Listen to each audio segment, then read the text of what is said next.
forgiveness dari Tuhan. Terima. Suatu hari Yesus dikecewakan oleh orang yang paling dekat sama dia. Namanya Petrus.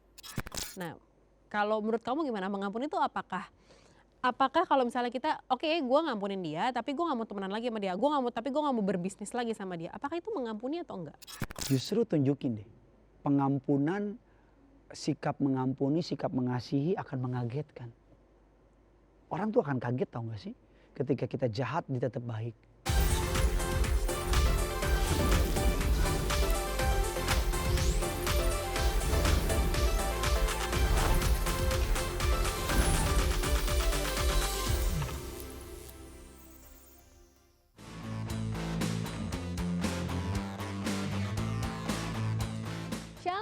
Pemirsa Live Channel, apa kabar hari ini?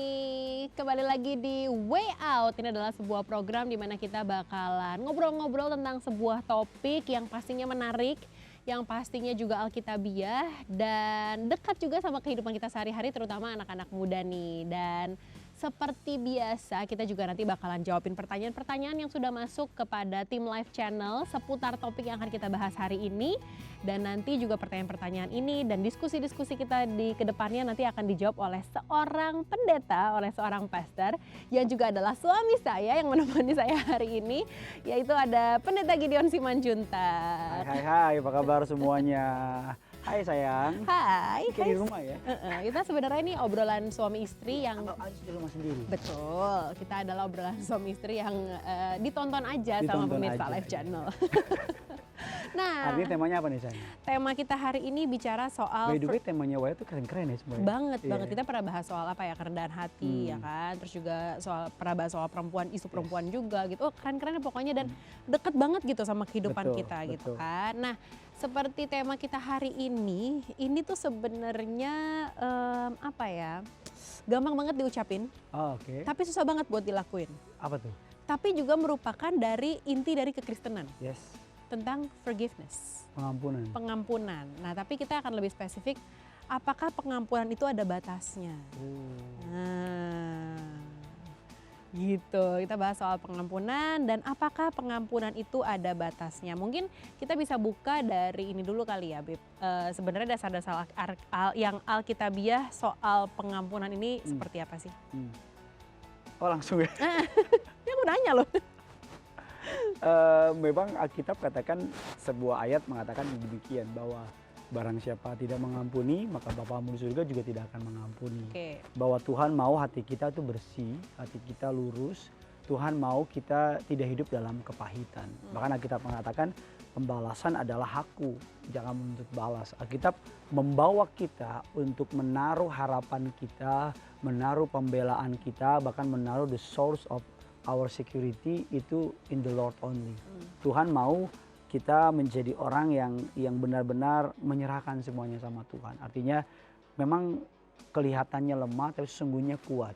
Kelihatannya tak berdaya tapi sesungguhnya justru sangat berdaya. Kelihatannya justru kayak nggak bisa apa-apa tapi justru di dalam itu bisa melakukan apa saja. Bahkan Alkitab yang paling terkenal kan yang suka dikutip oleh orang, kalau tampar pipi kiri kasih pipi kanan. Ya kan dalam masyarakat zaman sekarang. Oke Pak Pendeta, sebelum itu tangan nyampe di pipi ini kaki so masuk duluan, ya kan, udah kena duluan kan. So, yang Alkitab katakan soal pengampunan, bahwa pengampunan adalah hal yang perlu kita lakukan. Sama seperti Tuhan mengampuni kita juga harus mengampuni sama kita manusia. Seperti itu sih. Ada nggak sih hubungan antara karakter seseorang sama cara dia mengampuni gitu? Misalnya kayak kalau orangnya deket sama Tuhan, dia gampang buat ngampunin. Kalau misalnya tapi sisi imannya atau mungkin imannya kuat, dia gampang ngampunin. Kalau imannya lemah, dia dendaman, pasti balas dendam. Ada kaitannya nggak sih? Pasti ada kaitannya. Kan ada istilah yang terkenal like father like son, ya kan? Sama seperti bapaknya seperti anaknya, ya kan? Kalau papanya orang bule, anaknya pasti orang bule. Kalau papanya misalnya orang Batak, anaknya pasti orang Batak. Nah kalau Bapa di surga terkenal dengan salah satu sifatnya adalah kasih, Allah adalah kasih. Barang siapa mengasihi Allah, ya ia harus mengasihi sesamanya manusia. So kalau kita ngaku anak Tuhan, kita ngaku follower of Jesus, kita mengaku bahwa hidup ini mengenai tentang Yesus, maka otomatis bukan kita lagi yang hidup, tapi nilai-nilai Kristus dalam hidup kita. Maka otomatis sama seperti Bapa di surga ngampunin kita, bahkan Bapa di surga memberikan kita kesempatan melalui kematian anak yang tunggal, Yesus Kristus di atas kayu salib, maka kita harus hidup berpadanan. Paulus bilang, hendaklah hidup ini berpadanan dengan panggilanmu. Paulus mengatakan bahwa ketika kita mengasihi Tuhan, mengenal Tuhan, maka dalam diri kita mengalir aliran-aliran kehidupan. Zoe life-nya, hidupnya Tuhan. Maka dengan sendirinya kita dimampukan untuk mengampuni, dimampukan untuk mengasihi. Dengan sendirinya tuh dekat kita tuh ada buah-buah. Hati yang bertobat cuma Tuhan yang tahu.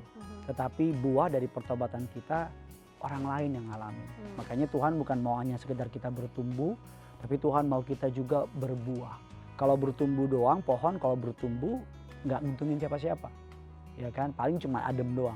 Tapi kalau pohon mulai berbuah, bukan lagi buah, bukan hanya pohon itu yang diuntungkan, tetapi orang-orang di sekitar pohon itu dapat merasakan buahnya. So, orang yang ngaku dekat sama Tuhan, pasti karakternya makin mirip sama Tuhan. Orang yang ngaku cinta Tuhan, orang yang ngaku punya hubungan sama Tuhan, maka hidupnya pasti akan mencerminkan Tuhan sendiri, yaitu kasih, sabar, penuh dengan pengampunan, sukacita. Pokoknya deket dia enak deh. Rasa-rasanya kayak di surga gitu. Elah. Aku yang sama kamu. Ya elah. Kalau gitu sekarang kita buka dengan pertanyaan dari pemirsa Live Channel. Okay. Dari teman-teman Way Out. Sahabat Way Out. Sahabat Way Out. Tapi ini berat nih pertanyaannya nih. Case-nya buat aku juga cukup berat sih. Okay. Soal forgiveness ini. Jadi gini. Di Way Out belum lama ini mama dari sahabat saya jadi korban tabrak lari. Okay. Mamanya sampai meninggal dan pelakunya belum ketemu. Sahabat saya belum bisa mengampuni pelakunya. Apa yang bisa saya lakukan sebagai sahabat? Karena case-nya nih ya sampai kehilangan nyawa nih. Gimana? Yang pertama turut penanggungan untuk apa yang dialami. Yang kedua adalah hadir. Sebagai sahabat kita harus hadirkan. That's why kita bilang lebih baik pergi ke rumah duka daripada ke rumah pesta. Kita hadir menunjukkan bahwa kita care, kita peduli. Dan menyangkut perihal pertanyaan yang harus dilakukan, ingatkan dia bahwa yang sudah meninggal tidak dapat, ya kita yang datengin yang meninggal. Kita yang datengin orang yang mati, bukan orang mati datengin kita. Artinya bahwa dengan iman bahwa yang ditabrak lari itu sudah hidup dalam pertobatan, sudah dalam Tuhan, kita yang akan menyusul orang yang kita kasih di surga. Nah, untuk bisa in order supaya kita bisa ke surga, supaya kita bisa bertemu dengan orang yang kita kasihi, ya kita harus hidup bebas dari pengampunan, bebas dari kebencian. Kita harus hidup dalam pengampunan. Walaupun berat, I know pasti berat, I know pasti nggak mudah. I know, makanya tadi kamu buka dengan sebuah kalimat, gampang diomongin, susah dilakuin. Kalau cuma ngomong, everyone can, ya kan. Cuman kita harus mengampuni, karena banyak banget penelitian yang bilang orang yang hidup dalam kepahitan, baik tekanan darahnya, pola tidurnya, nafsu makannya, bahkan beberapa kedokteran sepakat bahwa orang yang hidup dalam kepahitan bisa menyangkut ke dalam yang namanya kanker dan sebagainya. So, kamu berhak untuk bahagia. Kamu harus ampuni orang yang bersalah sama kamu harus release forgiveness. Dan aku percaya banget, orang yang paling menderita justru bukan kamu, tapi justru yang paling menderita yang nabrak itu. Aku percaya banget pasti dia akan mengalami ketakutan, kekhawatiran, intimidasi dan sebagainya. Hidupnya selama-lamanya nggak akan tenang sebelum dia membereskan itu.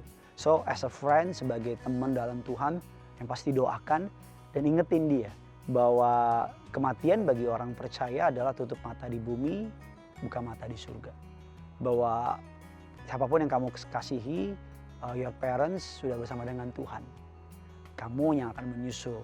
Untuk kamu bisa ke sana, kamu harus hidup dalam pengampunan. Apa sih indikatornya bahwa kita udah mengampuni orang yang bersalah sama kita gitu? Tandanya tuh apa sih? Kayak kan kita bilang kan, gue mungkin gini kayak, gue udah ngampunin tapi gue gak mau lihat mukanya lagi gitu.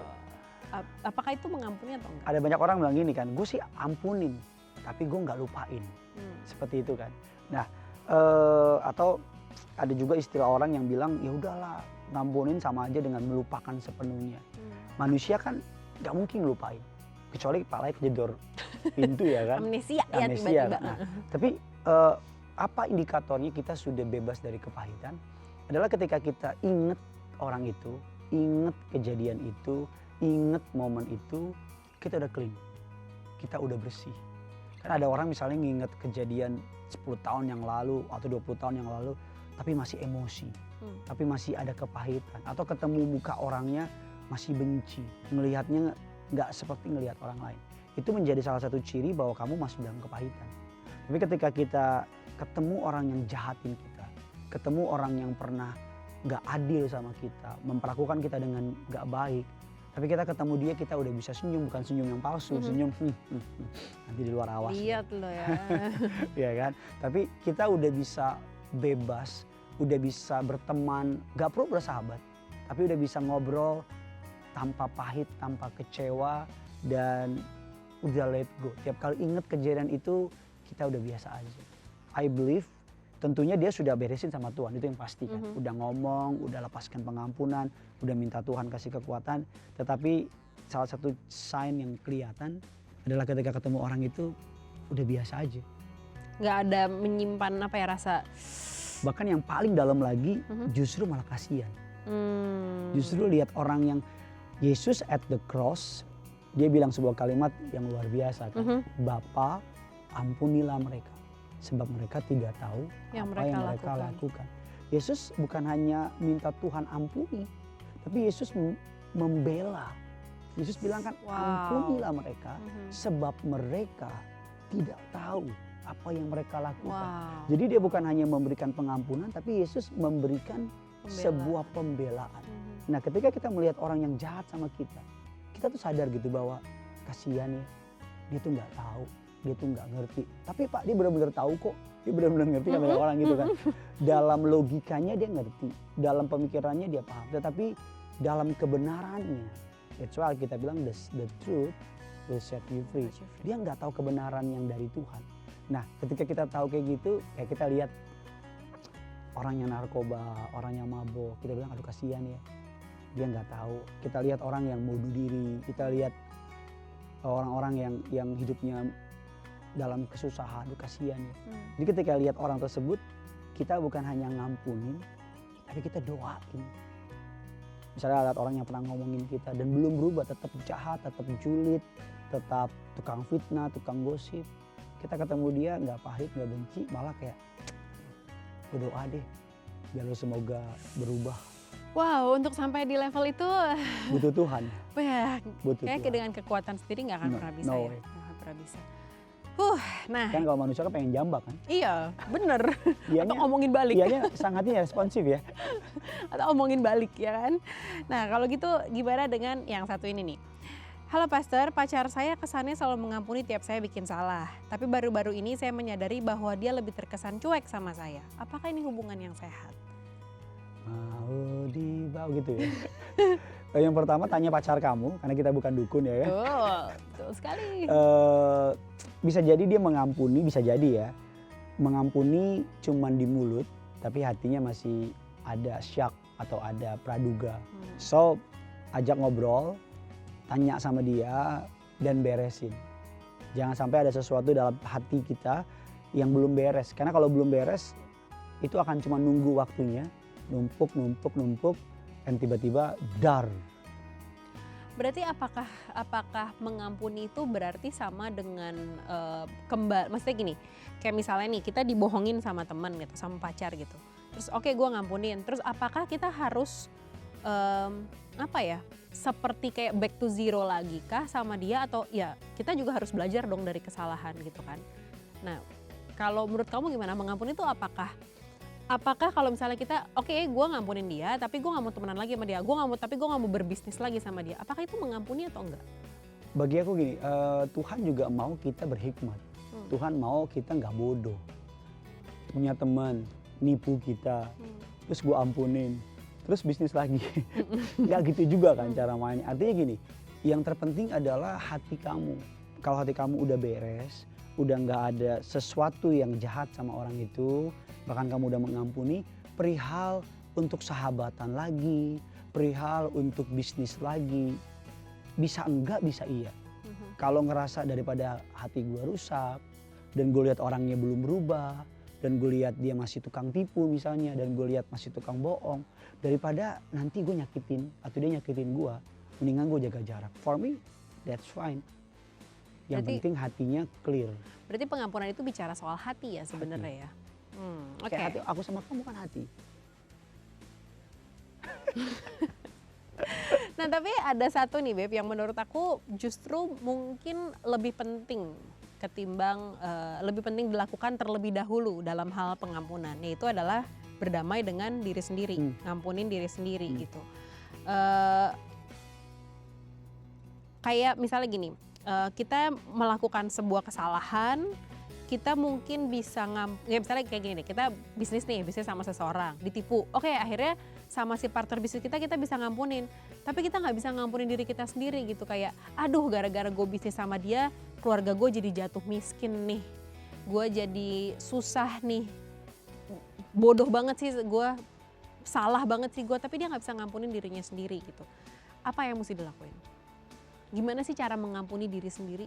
Kan kita kayak battle-nya tuh sama seseorang yang melakukan kesalahan tapi nempel terus sama diri kita gitu loh. Kita nggak bisa jaga jarak sama dia. Gimana? Jadi isunya sama diri sendiri. Ya terima forgiveness dari Tuhan. Terima suatu hari Yesus dikecewakan oleh orang yang paling dekat sama dia. Namanya Petrus. Dan satu lagi namanya Yudas. Yang Yudas dia nggak bisa mengampuni dirinya sendiri. Padahal dia udah tahu bahwa dia udah dengar firman Allah. Dia dekat dengan Yesus selama 3,5 tahun. Dia melihat Yesus mengampuni perempuan yang kedapatan berzina.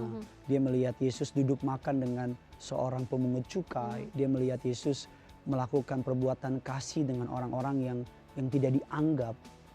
Berbeda dengan Petrus. Petrus, Alkitab mengatakan bahwa Yudas menghukum dirinya dengan gantung diri. Walaupun ada banyak orang bilang it's written, udah dibuatkan, tertulis. Tapi I believe banget kalau Yudas percaya akan kasihnya Tuhan. I believe banget. Ini mungkin terkesan kontroversial, ini mungkin terkesan sangat debatable. Tetapi my personal opinion, kalau Yudas sadar Tuhan akan mengampuni dia. Yudas sadar Tuhan akan memberikan dia kesempatan. Sama seperti Petrus. Kalau dilihat Beb ya, salahnya Petrus dengan salahnya Yudas, kelihatannya Yudas lebih dalam, tapi sesungguhnya Petrus lebih dalam. Karena Petrus nyangkal Yesus, Petrus bilang nggak kenal dia, bahkan nggak tahu. Istilahnya tuh udah bener-bener kayak nggak mau dideketin, nggak mau diasosiat dan sebagainya. Gitu. Jadi Yudas membunuh dirinya karena nggak bisa mengampuni dirinya. Petrus dia memberi kesempatan. Ya pada akhirnya padahal Yudas nyesel ya. Yudas nyesel uangnya dia mau kembaliin, uang yang 30 uang peraknya dia mau kembalikan. Terus karena ngelihat Yesus disiksa dia nyesel tapi dia malahan menghukum dirinya sendiri. Dia menghukum dirinya sendiri. Sedangkan Petrus dia memberi ruang kepada kesalahan dan dia ketemu dengan Yesus. Dan Yesus bertanya 3 kali kan, apakah engkau mengasihi aku? Ya Tuhan, apakah engkau mengasihi aku? 3 kali pertanyaan Yesus sesuai dengan 3 kali penyangkalan Petrus. Ya Petrus. That's why Yudas menangis. Petrus menangis karena Petrus ingat dia pernah nyangkal Yesus 3 kali. Dan hari itu Petrus merasakan sebuah kasih. So, kamu perlu paham Beb. Seminggu sebelumnya Petrus nyangkal Yesus. Dan gak nyampe seminggu sesudahnya Yesus percayakan pelayanan besar sama Petrus. Gembalakanlah domba-dombaku. Jadi kalau kita kan mungkin mikir kayak apaan sih, lu udah gak bener gue gak mau. Tapi Yesus sangat mempercayai Petrus. Bahkan Yesus melihat Petrus jauh lebih baik dari Petrus melihat dirinya sendiri. Yesus melihat Petrus at the best. Sedangkan Petrus melihat dirinya at the worst. So bagi aku ya kalau kita mau mengampuni diri kita, diterima pengampunan dari Tuhan, Tuhan bisa melakukan hal yang besar dan ajaib dalam diri kita. Yes, dan ada perbedaan juga gitu ketika Yudas menyadari kesalahannya, ya kayak tadi kita bahas gitu, Yudas malahan lari dari Tuhan dan gantung diri. Tapi ketika Petrus lihat Yesus menampakkan diri setelah kebangkitannya, Petrus malahan loncat ke danau, lari kepada Yesus. Jadi bukan run from Jesus tapi run to Jesus ya. Wah keren banget. Ya makanya tadi aku bilang juga di awal soal pengampunan ini juga jadi core dari kekristenan ya. Jadi intinya, nafasnya kekristenan ada juga. Ada banyak anak muda, ada banyak anak-anak Tuhan yang masih kepahitan. Bahkan ada banyak di antara kita yang masih menyimpan kebencian terhadap sesuatu atau terhadap seseorang. Dan itu membuat mereka nggak bisa mencapai the fullest life-nya mereka yang Tuhan siapkan. Yes, setuju. Nah, kita bicara soal ketulusan dalam hal mengampuni nih, yang tadi kita bahas juga di awal. Kita lebih udah deeper lagi lebih dalam lagi gitu soal bahwa pengampuni itu tadi bukan hanya sekedar oke, gue udah mengampuni, udah lupain masalah yang lalu, tapi adalah soal hati kita udah bener-bener clean atau enggak nih, udah bener-bener bersih atau enggak nih gitu. Nah, seperti pemirsa Way Out yang satu ini, dia nanya gini, halo Kak, sahabat saya sering jatuh ke dosa lamanya yaitu pornografi. Sahabatnya apa dia? Gitu. Sebenarnya dia pakai nama Menghakimi. orang ya. Dia pakai nama orang. Suka gitu loh orang. Biar secure. Orang Ya. suka gitu, aku mau nanya deh temen gue gini. Padahal sebenarnya itu nyeritain dirinya sendiri. Enggak, bercanda. Bercanda.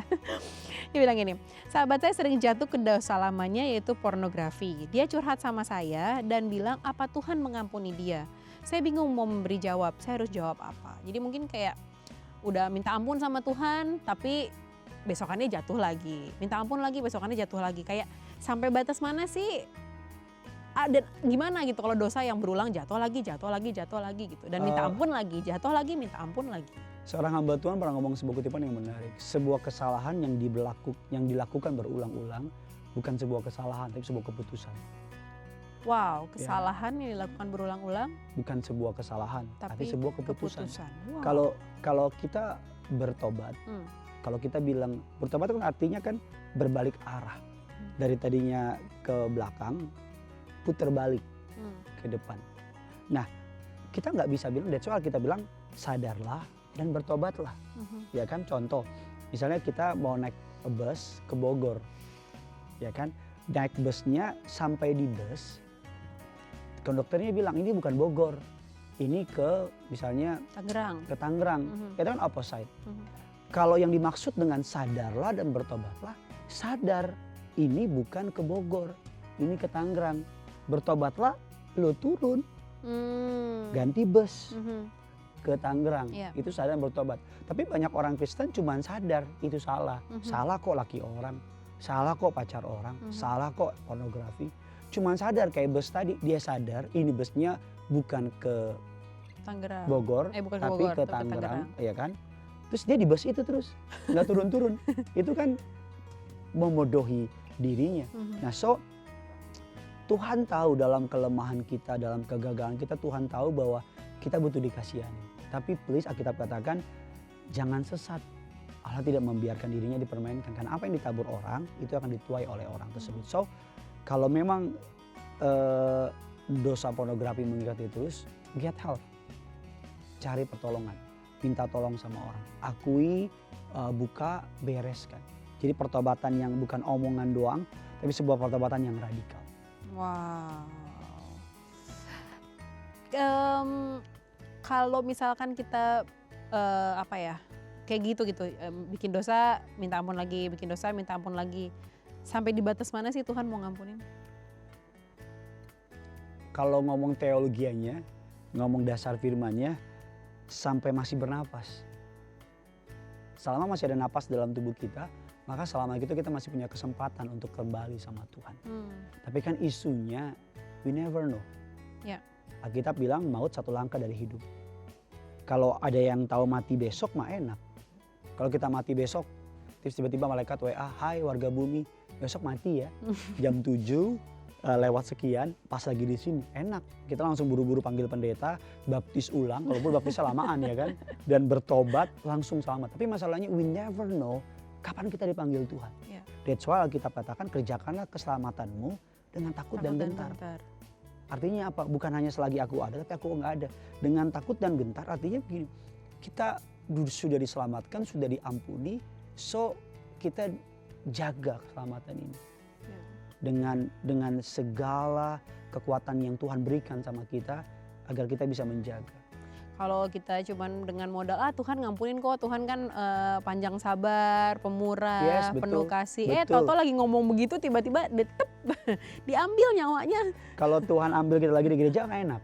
Lagi penyembahan, tiba-tiba Tuhan datang, puji Tuhan tunggu di gereja gitu kan. Cuman kalau lagi, mohon maaf, aku dengar kisah, I have best friend, punya temen, dia papanya dipanggil Tuhan ketika lagi, mohon maaf, karaokean, dengan perempuan-perempuan yang gak benar. Lagi gitu terus tiba-tiba heart attack. Waduh. Menjadi sebuah isu yang bingung kan, Ya. selamat apa enggak. Tapi we never know. Doanya ya dipanggil dalam keadaan setia. Doanya Tuhan datang, kita ditemukan dalam keadaan setia. Amin. Amin. Tapi gimana ya caranya kita misalnya nih orang tua kita suka nyakitin, atau misalnya kakak kita gitu, abang kita tuh suka bikin salah sama kita, nyakitin kita dan lain-lain gitu. Kita oke, kita selalu maafin, kita selalu ngampunin. Tapi kan kita juga pengen di satu titik misalnya kakak kita itu berubah gitu kan, berubah untuk menyadari kesalahannya. What can we do? Yang pertama communicate ya, ngomongin sama orang tua kamu, speak out, ceritain apa yang kamu nggak suka, tentunya dengan wisdom yang dari Tuhan dan minta pertolongan Roh Kudus. Dan yang kedua adalah ya tunjukin gitu bahwa oke, gue ampunin lo, tapi kan you must learn, lo harus belajar dong. Nggak mungkin jatuh di kesalahan yang terus itu terus. So for me adalah apalagi itu keluarga, ya kan, ingetin mereka, omongin mereka biar jangan keulang lagi. Yes, karena keluarga blood is thicker than water juga ya, kita pasti akan attach sama dia. Karena mungkin aja keluarganya ngerasa dia fine aja sama itu, ya kan? Seru ya pembicara kita masih banyak, masih ada beberapa topik-topik lagi mengenai pengampunan yang mau dibahas dan seru banget. Tapi aku aus, boleh minum dulu? Sama juga, aku juga minum dulu ya.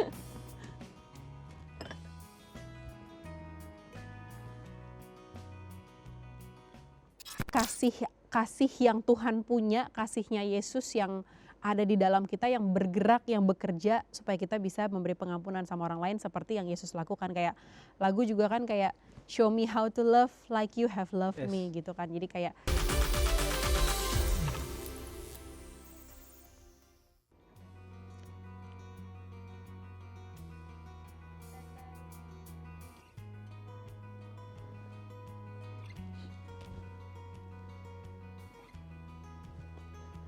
oh ya, aku juga mau ngingetin sama pemirsa Live Channel, sahabat-sahabat Way Out, kalau misalkan ada ide-ide soal topik atau tema yang pengen kita bahas, pengen kita kupas lebih dalam dari sisi Alkitab dalam acara Way Out, teman-teman boleh kasih masukan, boleh kasih ide ke bawah sini. Terus juga kalau misalnya teman-teman mau curhat atau misalnya ada pertanyaan-pertanyaan yang pengen ditanyain, yang pengen dapat way out-nya seperti apa, juga boleh langsung aja. Nanti akan ada teman-teman dari Live Channel yang akan melayani pertanyaan dan juga curhatan dari teman-teman semuanya. Kita lanjut ya, kita bahas soal pengampunan ini, sebuah topik yang tadi di awal aku bilang adalah yang gampang banget diucapin, gampang banget buat nasehatin orang, tapi sangat sulit untuk dilakukan. Nah, itu soal pengampunan. Dan kita hari ini akan lebih spesifik bicara soal apakah pengampunan itu ada batasnya gitu. Nah, terus untuk kita lebih dalam lagi kita bahas ini, aku pengen bacain dulu ayat dari Matius 18 ayat 21 sampai 35. Aku izin baca ini ya. Ayatnya judulnya perumpamaan tentang pengampunan. Ini pastinya pengajaran Yesus dalam kitab Matius. Kemudian datanglah Petrus dan berkata kepada Yesus, "Tuhan, sampai berapa kali aku harus mengampuni saudaraku jika ia berbuat dosa terhadap aku? Sampai 7 kali?" Dia nanya nih. Nah, terus Yesus berkata kepadanya, "Bukan, aku berkata kepadamu, bukan sampai 7 kali, melainkan sampai 70 kali 7 kali. Sebab hal kerajaan sorga seumpama seorang raja yang hendak mengadakan perhitungan dengan hamba-hambanya. Setelah ia mulai mengadakan perhitungan itu, dihadapkanlah kepadanya seorang yang berhutang 10.000 talenta. Tetapi karena orang itu tidak mampu melunaskan hutangnya, raja itu memerintahkan supaya ia dijual beserta anak istrinya dan segala miliknya untuk pembayar hutangnya. Maka sujudlah hamba itu menyembah dia, katanya, 'Sabarlah dahulu, segala hutangku akan kulunaskan.' Lalu tergeraklah hati raja itu oleh belas kasihan akan hamba itu, sehingga ia membebaskannya dan menghapuskan hutangnya. Tetapi ketika hamba itu keluar, ia bertemu dengan seorang hamba lain yang berhutang 100 dinar kepadanya. Ia menangkap dan mencekik lawannya itu, katanya, 'Bayar hutangmu.' Maka sujudlah kawannya itu dan memohon kepadanya, sabarlah dahulu, hutangku itu akan kulunaskan. Tetapi ia menolak dan menyerahkan kawannya itu ke dalam penjara sampai dilunaskannya hutangnya. Melihat itu kawan-kawannya yang lain sangat sedih lalu menyampaikan segala yang terjadi kepada tuan mereka. Raja itu menyuruh memanggil orang itu dan berkata kepadanya, "Hai hamba yang jahat, seluruh hutangmu telah kuhapuskan karena engkau memohonkannya kepadaku. Bukankah engkau pun harus mengasihani kawanmu seperti aku telah mengasihani engkau?" Maka marahlah tuannya itu dan menyerahkannya kepada algojo-algojo sampai ia melunaskan seluruh hutangnya. Maka Bapakku yang di sorga akan berbuat demikian juga terhadap kamu apabila kamu masing-masing tidak mengampuni saudaramu dengan segenap hatimu. Wow, gimana nih Pastor Gideon soal ayat ini, soal perumpamaan dari Yesus ini? Petrus kan datang sama Yesus kan, dia mungkin dengan sebuah kebanggaan ya. Dia bilang sama Yesus, "Guru, berapa kali aku harus mengampuni dalam satu hari?" 7 kali. Ya kan, itu dia sebenarnya menurut tradisi Yahudi dia udah melevel up. Dari yang harus beberapa tradisi Yahudi mengatakan sehari 3 sampai 4 kali. Tapi Petrus tuh melevel up. Petrus tuh di atasnya. Jadi dia mungkin mau bilang sama Yesus tuh kayak 7 kali dalam sehari. Seperti yang udah-udah kita tahu, setiap kali kita mau boasting sama Tuhan, justru Tuhan kayak malah dia jauh dari itu. Tuhan bilang 7 kali, no, 7 kali kali 70, 490 kali. Kalau ada seorang hamba Tuhan yang ngitung iseng, 490 kali, satu hari kita manusia tidur 8 jam. Berarti 16 jam. 16 jam bagi 490 kali itu like satu hari itu persekian detik kita harus ngampuni. Artinya kan seakan-akan kan dari ayat ini kayak setiap kali salah ampuni. Jadi artinya gini, dari ayat ini kita mempelajari bahwa pengampunan bukan tetap menghitung, tetapi pengampunan berhenti menghitung kesalahan orang lain. Jadi that's why Yesus bilang gini kan, "Tak aku ingat lagi pelanggaranmu. Sejauh timur dari barat, aku tidak lagi mengingat kesalahanmu, pelanggaran." Jadi ketika Yesus menyampaikan ayat itu, Yesus sedang menyampaikan gini, kalau kamu ngampunin, kamu tuh nggak inget-inget lagi nggak kesalahan orang. Nggak ngitung-ngitung lagi. Kan ada orang yang kalau udah ampunin kan. Tapi ketika nanti ini 4 tahun kemudian, aku masih inget dulu kamu juga buat kayak begini. Atau misalnya ada suami istri, Tuhan aja udah lupa, tapi istrinya udah inget. Ya aku inget 2000 tahun yang lalu kamu pernah buat begini. So yang dimaksud dengan ayat tadi adalah mengampuni adalah bukan menghitung kesalahan orang. Karena orang gitu kan, satu, Ku tandain ya, ku tandai kau kan. 2 ya, 3 ya, dan udah 4, 5, bam, ya kan. Nah so Yesus mau bilang, bahkan dalam perikop yang kamu baca tadi, Yesus ngingetin ada orang yang utangnya itu banyak banget, diampuni begitu saja, cuma-cuma. Hati limpah dengan ucapan syukur dong. Tetapi ketika dia keluar, ada orang yang utangnya tuh jauh amat sangat nggak sebanding dengan utang yang udah. Karena contoh gini, misalnya kita amit-amit ya, kita punya utang misalnya berapa triliun, terus tiba-tiba orang bilang dan, terus ada kita ketemu temen di jalan, habis pulang, habis terima pengampunan bebas utang, ada orang yang utang sama kita mungkin cuma 1.000 gitu, terus kita bilang bayar nggak lo? Nah Tuhan tuh mau bilang begini kayak, kok lo jahat banget sih, kok lo cuman mau enaknya doang sih, makanya banyak orang Kristen yang mau menang sendiri. Kita minta Tuhan ampuni kita, kita berdoa supaya Tuhan ampuni kita. Tapi di saat bersamaan kita tidak mengampuni orang lain. Kan Tuhan bilang kayak, that's why Tuhan bilang sebelum kamu datang sama saya minta saya ampunin kamu, ampuni dulu sama orang yang bersama-sama kamu. That's why Yesus bilang kalau kamu nggak ampuni dia, aku nggak ampunin kamu. Bukan karena aku jahat, no. Tetapi kalau kamu benci, kamu nggak bisa bahagia. Nah dari ayat yang kamu baca tadi, Tuhan mau ngingetin kita bahwa mengampuni itu ya nggak ada batasnya. Sama seperti Yesus, kalau Yesus ada batasnya, aku rasa kita udah lewat semua kali. Ya kan? Betul. Tuhan mau bilang sama kita bahwa ya udah, tentunya dengan kekuatan dari Tuhan. Tuhan mau bilang sama kita, sama seperti aku ampuni kamu, ampuni sesama kamu manusia. Gampang diucapkan, susah dilakukan. Nah kalau gitu kita jawab aja nih ya pertanyaan dari pemirsa Way Out ini. Hai Pastor, saya punya teman di kantor. Orangnya sangat menyebalkan, namun saya harus berhubungan dengan dia setiap hari karena mengerjakan proyek. bagaimana caranya supaya saya bisa sabar saat harus berhubungan dengan dia. Ini dia yang nanya apa kamu yang nanya? Nih, kan? Kayak kamu penuh dengan penghayatan bacanya. Aku ingat kisah ketika bangsa Israel sampai di tanah perjanjian. Alkitab mengatakan inilah daftar bangsa-bangsa yang Tuhan tidak musnahkan. Dengan maksud untuk mengajari bangsa Israel yang tidak tahu berperang untuk mengerti berperang. Memang Tuhan selalu menyisahkan beberapa orang untuk ada di sekitar kita. Celakanya bukan orang yang menyenangkan, tapi orang yang menyebalkan. Aduh. Agar genapa firman Tuhan yang bilang besi menajamkan besi, manusia menajamkan sesamanya. Memang selalu ada orang yang nyebelin, selalu ada orang yang betein, Tuhan taruh di sekitar kita. Tujuannya apa? Memang untuk ganggu kita. Tujuannya apa? Untuk bikin kita bete, sebel dan sebagainya. Dan ketika kita lolos, ketika kita udah beres, udah dealing, udah dewasa rohani sama Tuhan, tiba-tiba orang itu pergi kan? Kok dia nggak ada lagi? Kemana dia?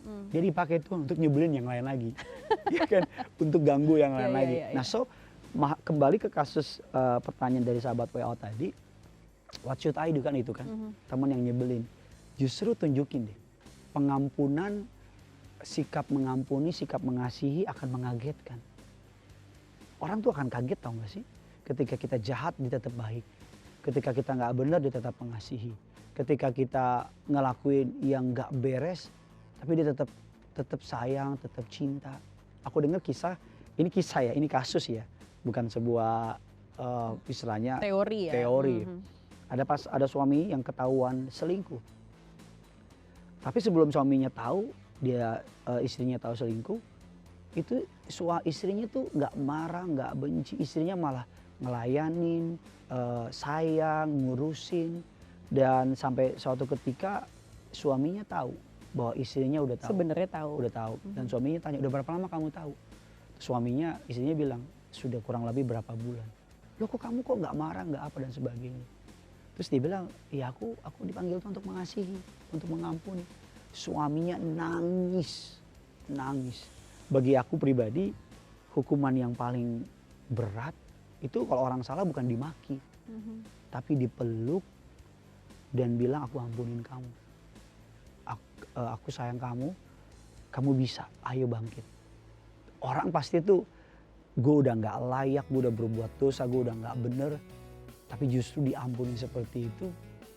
That's why kan, inget gak kisah anak yang hilang? Dia datang kan minta untuk jadi budak. Jadi kan aku salah satu orang dari orang upahan bapamu. Dia kaget, dia pikir papanya akan marah. Dia pikir papanya gak akan terima dia. Tapi papanya lari, lihat dari jauh, papanya lari, peluk anaknya. Alkitab bilang kisses, ciumin, pakaiin jubah, kasih cincin, kasih sepatu, bikin pesta dan sebagainya. Itu anaknya akan bertumbuh, anaknya akan mengalami sebuah kasih yang love in action. Apa bedanya sampai di batas mana kayak mengampuni yang seperti itu dengan kita harus memberi didikan gitu?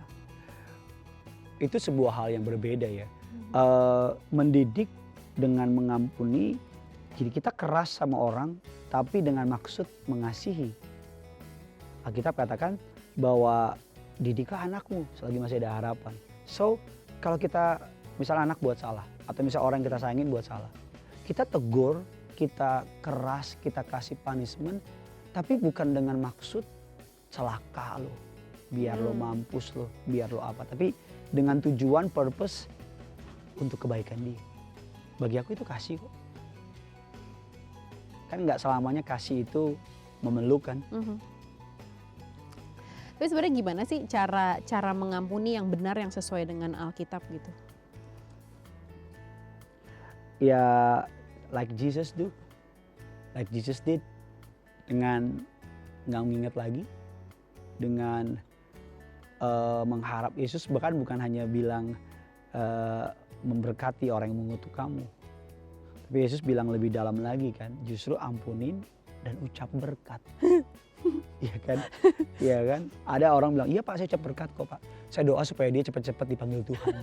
Biar cepat-cepat ketemu sama ya, Tuhan. Ya kan? Udah capek pas sama dia kan. Ya itu bukan ngampunin kan. Itu kan ngampunin supaya dia meninggal gitu kan. Tapi seperti yang Yesus lakukan adalah dengan dengan ya udah nggak inget lagi dan ucap berkat. Kalau dengan berdoa aja cukup gak sih Beb? Kayak misalnya, ini kayak gini nih, dia punya dendam sama teman lamanya. Nah dia udah berusaha untuk memaafkan kesalahan temannya dengan cara berdoa aja gitu. Jadi apakah dengan doa tersebut berarti saya sudah dimaafkan Tuhan karena rasa dendam yang saya miliki meski sebenarnya belum mampu melupakan kesalahannya? Dari jawaban terakhirnya aja kita udah tahu belum mampu melupakan kesalahannya. Dari dia nggak mau ketemu sama orangnya aja udah tahu bahwa dia belum beres sama orang tersebut. Tapi udah ada goodwill di situ. Dengan kekuatan nggak mungkin bisa, dengan kemampuan nggak mungkin bisa. Tapi dengan pertolongan Allah Roh Kudus, Tuhan akan mampukan kita, Tuhan akan kirim kita kekuatan untuk bisa mengampuni. Iya sih, aku percaya kita tuh manusia ada batasnya ya. Yes. Manusia yang debu tanah ini, yang darah dan daging ini ada batasnya gitu. Dan untuk bicara soal masalah pengampunan itu secara manusia juga kita ada batasnya. Jadi satu-satunya cara adalah pakai kasihnya Tuhan gitu. Kita cuma bisa minta kasih yang Tuhan punya, kasihnya Yesus yang ada di dalam kita, yang bergerak, yang bekerja supaya kita bisa memberi pengampunan sama orang lain seperti yang Yesus lakukan. Kayak lagu juga kan kayak show me how to love like you have loved me gitu kan. Jadi kayak kasih beri kita hatinya Tuhan, beri kita kemampuannya Tuhan untuk mengampuni, bahkan mengucapkan berkat. Karena kita ya udah ngampun aja, tapi buat ngedoain yang baik sama dia tuh males gitu. Kayak udah deh, nggak usah gitu. Jauh-jauh. Jangan minta gue untuk mengucapkan hal yang baik kepada dia gitu. Kayak orang dia aja ngelakuin hal yang buruk kok sama gue gitu. Iya. Aku teringat kisah seorang ibu yang anaknya dibunuh sama pacar anaknya. Oh iya itu sempat rame ya. Dan para wartawan kaget ketika terdakwa atau tersangka atau orang yang sedang dihakimi itu lagi menunggu putusan pengadilan. Terus mama perempuan itu yang dibunuh sama dia jadi ada seorang laki-laki pacaran sama perempuan sama pacarnya naik mobilnya dibunuh. Terus mamanya tahu kan. Itu mamanya bawain makanan. Terus kasih makanan ke anak laki-laki yang bunuh anaknya dia. Itu sampai wartawan pada foto, orang pada foto, puji Tuhannya dia orang percaya. Dan ketika ditanya, what are you doing? Itu kan yang bunuh anak lo. Terus dia bilang gini, enggak. Dia juga anak saya. Itu laki-laki juga anak saya. Itu kan kayak mind blowing. Itu kan kayak love in action. Kok bisa? Loh kok bisa? Udah nggak dipukulin aja udah puji Tuhan, ya kan? Tapi ada juga kisah suatu hari Paus, pemimpin tertinggi Katolik, dalam sebuah perjalanan ada orang asing yang membunuh dia, ya kan? Dan dia puji Tuhan nggak mati. Dan ketika dia sehat, yang pertama kali Paus lakukan mengunjungi orang yang mau bunuh dia. Sampai orang yang membunuh itu sampai kaget, what are you doing katanya. Gitu. Sampai orang itu bilang, nanti kalau saya bebas dari penjara, saya pertama kali akan pergi ke Vatikan untuk minta dibaptis. I believe banget, aku percaya banget bahwa kasih yang dari Tuhan adalah jawaban untuk dunia yang makin gila ini. Kasih yang Rusia, Ukraina, perang dan sebagainya. Kasih yang dari Tuhan akan membuat dunia ini menjadi jauh-jauh lebih baik. Bayangin Beb, kalau setiap hari kita mata ganti mata, telinga ganti telinga, nyawa ganti nyawa, maka kita akan hidup di dunia yang buta. Orang gak punya mata lagi. Kita akan hidup di dunia yang orang akan saling, bayangin dunia yang saling membalas. Seperti apa ya? Nah jadi mungkin ini agak sedikit kita track mundur nih Beb. Track mundur tadi kita udah sempat bahas juga di awal gitu. Ada orang-orang yang ngampunin tapi nggak mau berurusan lagi gitu. Kayak ini juga kita mau jawab pertanyaan dari pemirsa Way Out nih. Dia nanya gini, Dear Way Out, saya memiliki teman yang berbuat kesalahan kepada saya dan teman tersebut sudah minta maaf. Good. Dan saya pun juga udah memaafkannya. Wah bagus. Namun apakah pertemanan ini perlu dilanjutkan? Saya takut dia melakukan kesalahan yang sama. Frankly speaking adalah ngomong apa adanya, mengampuni. Yang penting kamu udah beres, udah clear udah nggak ada syak, nggak ada kebencian, nggak ada kepahitan. Perihal kamu mau temenan lagi apa enggak, kamu yang decide. Kalau dia belum berubah, kalau dia masih jahat, kalau dia cuma hanya akan menyakiti kamu kan dikasih hikmat sama Tuhan. Contoh, pasangan yang pacaran dengan yang namanya hubungan toxic relationship. Cowoknya pukul dia, cowoknya injek dia, cowoknya maki dia. Ampunin. Tapi apakah harus balikan lagi? Iya. Ya kan? Enggak dong. Masa mau dipukulin lagi? Ya kan? Aku ampuni, bonyok. Aku ampuni. Tapi banyak loh anak-anak zaman sekarang yang kayak begitu. Nah, iya, makanya itu kan ampuni tapi nggak pakai gini. Use your heart, also use your brain too. Kadang kan? tuh malahan si pacar yang bilang, katanya kamu udah ngampunin aku, katanya kamu udah maafin aku, kok kamu malah putusin aku? Gitu. Iya. Ada pasangan datang sama aku, anak muda. Pak, pacar saya katain saya, maaf ya. Pacar saya katain saya anjing, katain saya kucing, katain saya sapi. Ya kata-kata kasar lah ya, binatang kasar. Dan lain-lain. Saya bingung binatang yang mana ya. Ini sebenarnya apa? Iya, pacar saya pukul saya. Apa yang harus saya lakukan? Aku bilang tinggalin. Pacaran udah dipukul, nanti nikah dimutilasi. Ya. Aduh. Tapi saya sayang sama dia. Tapi kan firman Tuhan bilang saya harus mengampuni. Enggak kayak gitu Bambang. Kan? Kalau ada Bambang mohon maaf. Enggak kayak gitu cara kerjanya. Ampuni is ampuni. Tapi kalau dia belum berubah, buat apa? Buat apa?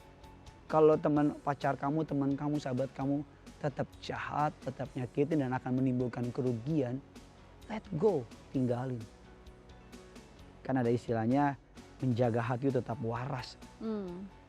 Sama ini ya kayaknya di Alkitab juga ada yang apa, shake off the dust and move on. Kebaskan debu dan berjalan. Kebaskan debu dan berjalan lah. Jadi kebaskan kayak aja udah tinggalin semuanya, beresin dan itu kan move bicara. forward. Gue udah deal ya, gue udah beres ya, gue nggak benci lagi. Dah.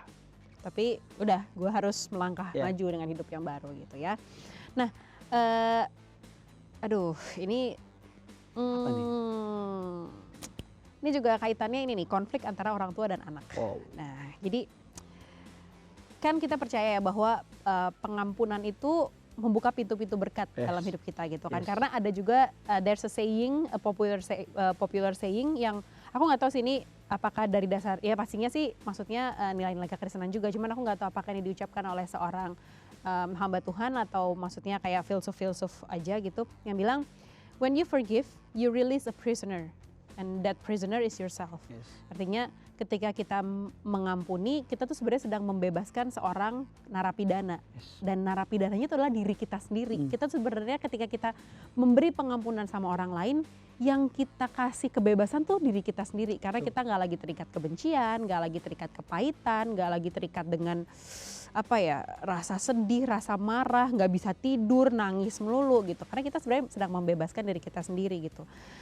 Yang artinya adalah juga pastinya membuka pintu-pintu berkat dalam hidup kita. Karena kita bisa melangkah maju, kita dapat damai sejahtera, dapat sukacita gitu kan.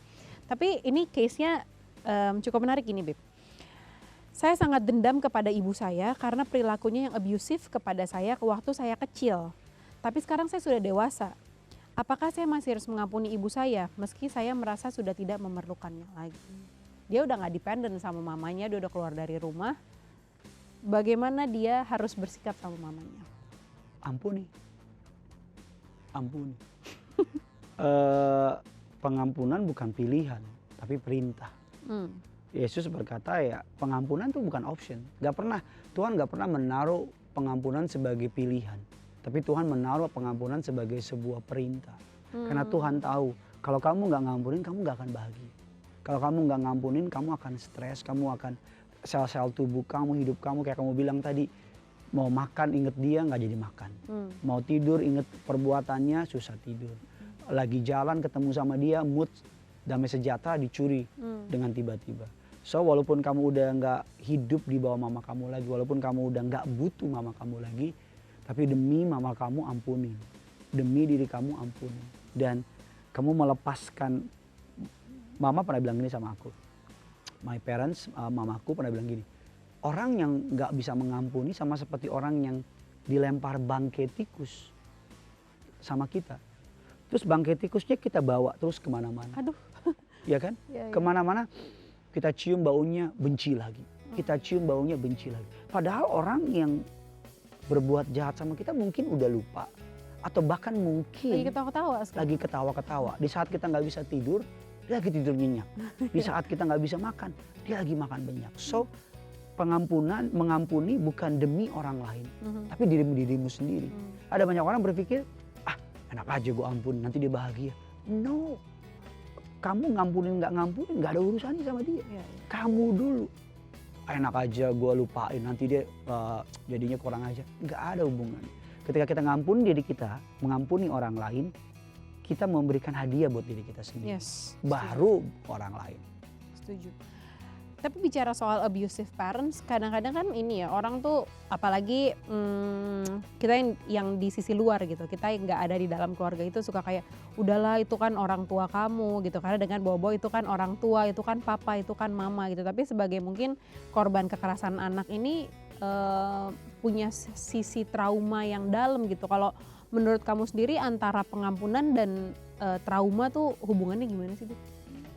Yang pertama aku nggak setuju kalau ada orang tua yang abusive, memang kalau diperlukan harus dilaporkan. Kalau diperlukan, artinya memukul, tapi mukulnya bukan mukul yang masih wajar ya. Ya kan mukul yang udah kurang ajar sampai anaknya pendarahan, geger otak dan sebagainya, itu kan bahaya. Tapi hubungan antara pengampunan dengan trauma, seperti aku bilang tadi, ketika kita nggak ngampunin itu tinggal. Dan menjadi sebuah sistem belief, menjadi pola pikir, menjadi tinggal dalam jiwa kita. Dan itu mengikat kita. Ketika kita bertemu dengan yang lain, contoh orang yang di-abuse sama laki-laki akan mengalami kebencian. Wah, pokoknya orang yang pahit tuh cenderung mensamaratakan, mengeneralkan. Kecewa sama gereja, semua gereja sama. Kecewa sama pendeta, semua pendeta sama. Wow, kecewa sama laki-laki, semua laki-laki buaya. Ya kan, padahal aku laki-laki nggak setuju ya kan. Karena ada juga buaya perempuan kan.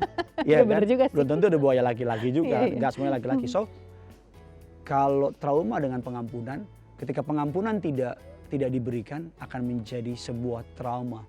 Dan trauma itu akan menentukan pola pikir, gaya kita bergaul dan sebagainya. Ada banyak orang karena mengalami suatu kejadian tiba-tiba jadi tertutup kan.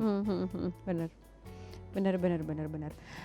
Aduh, seru banget perbincangan kita, tapi ini ada satu pertanyaan terakhir. Mungkin bisa dijawab dengan singkat aja gitu ya. Singkat padat jelas. Tapi jangan langsung iya dan tidak, jangan juga dong ya kan. Gini, halo Kak, saya punya mantan yang suka berselingkuh.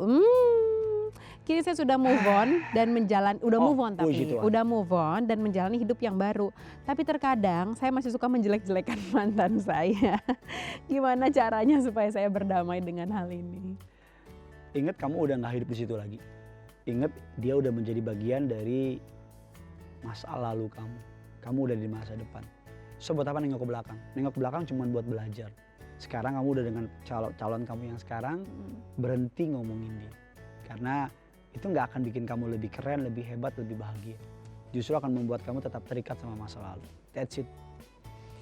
Yes, betul sekali. Wah, seru ya perbincangan kita soal pengampunan ini, karena mungkin kalau misalnya ketika teman-teman Way Out semua yang menyaksikan tayangan ini terus dengerin kita ngobrol, mungkin ada nama yang Tuhan taruh di hati gitu ya. Ada kejadian yang Tuhan taruh di hati, yang dibangkitkan memorinya, yang ada nama yang Tuhan taruh di hati.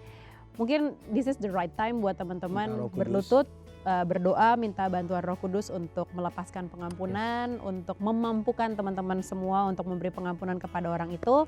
Karena percayalah, ketika kita mengampuni, kita jadi orang merdeka. Kita jadi orang yang merdeka, kita jadi orang yang baru, kita orang yang bebas, dan kita punya kekuatan untuk melanjutkan hidup kita ke depannya dengan sukacita. Dan pastinya pengampunan dari Tuhan selalu tersedia buat setiap kita, siapapun teman-teman, apapun masa lalu kalian, shake off the dust and move on, lanjutin hidup kalian, karena pengampunan Tuhan selalu tersedia buat kalian. Dan mari kita hidup juga, walaupun udah diampuni, tetap hidup dalam pertobatan, dalam kesungguhan di dalam Tuhan. Well, thank you so much teman-teman live channel yang sudah menyaksikan Way Out hari ini, dan terima kasih juga kepada suami saya Pendeta Gideon yang sudah menjawab juga pertanyaan-pertanyaan dari teman-teman Way Out.